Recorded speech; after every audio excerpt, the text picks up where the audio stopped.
দেশের software O IT শিল্পে আগামী ৫ বছরের রূপকল্প ওয়ান বাংলাদেশ ক্যাম্পেইন উদ্বোধন করেছেন অর্থমন্ত্রী আবুল মাল আব্দুল মুহিত।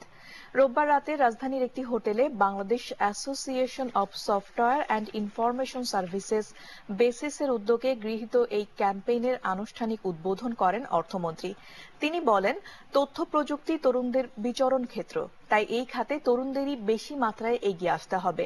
এজন্য দেশের তথ্য প্রযুক্তি উন্নয়নে সংশ্লিষ্ট ব্যক্তি ও প্রতিষ্ঠানকেও এগিয়ে আসার আহ্বান জানান তিনি। আগামী ৫ বছরে $1 বিলিয়ন রপ্তানি, ১ মিলিয়ন আইটি দক্ষ জনশক্তি তৈরি ও জিডিপিতে এ খাত থেকে কমপক্ষে ১% অবদান রাখার লক্ষ্যমাত্রার কথা জানান বেসিস সভাপতি Shamim Ahsan.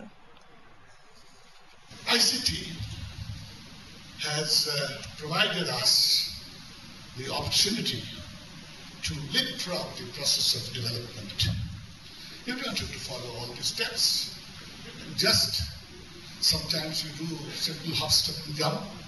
Sometimes you just, you take the high jump, pole vault to introduce during this period alone that you have to go underground. You have to provide cable links for them. Oh, sorry.